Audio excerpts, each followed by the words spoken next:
Just had a guest who's smarter than average. Today's September 1st, 2025, Labor Day.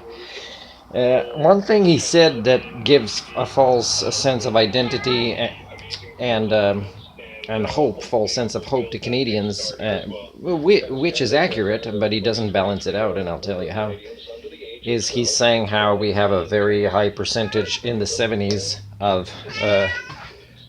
women with a higher education of some sort, right? And that is good. But the thing is add to that the fact that we are increasingly becoming a drug addict, proto society that barely finds motivation, barely as a culture to overcome addictions such as this and compensate by defining life skills properly, which helps in the maturation process and personal development.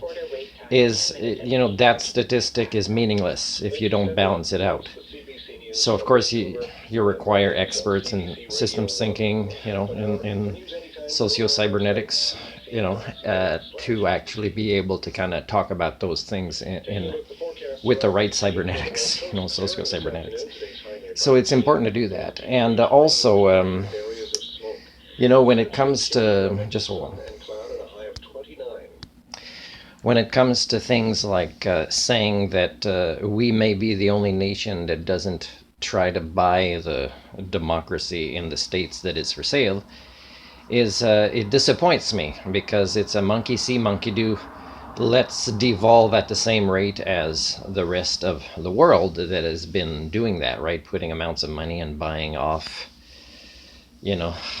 politicians in the states. And of course, we criticize other countries for doing it to us. So now we're going to do it. Like, is that really Canadian values? Because if you talk to somebody who's got a culture repairing, grand unification theory in the social sciences, you'll see that there are other alternatives that we can do. Even if we're the only ones doing it, it'll be to our advantage more than the disadvantage of not buying off the states, right? And the thing is, who do we want to be? Like, do we want to fit in with the norm? Do we want to succumb to peer pressure of what is corrupted in democracy around the world? Or do we want to become, culture repairers in the sense that, yeah, we will role model the right thing to do, and there are ways that the guests of CBC can't think about to do it. So I think that's more important, and it's true that currently in geopolitics, Canada is in a position to be a leader in the future. But again, I have to say the leader is not related to what resources are underground. It's related to soft power, to our culture, and what we want to role model, and what kind of services that are more humane and community building, and that is about sharing the commons in a sustainable way within our borders, if you still want to think in that way, and also, in exchanges around the world. Because there's a lot more things that we can do here again instead of negotiating tariffs. So we don't have to negotiate tariffs because we don't need to get it elsewhere. And the things we do need to get are the things where we will create such great win-win scenarios. But these win-win scenarios, again, must include geopolitical agreements. They can't just be about products.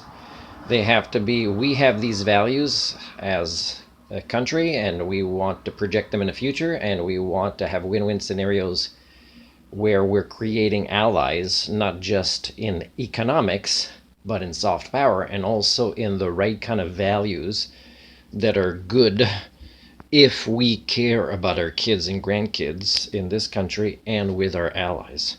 If you need help with ideas with that, guess what? I'm still alive and I'm still accessible.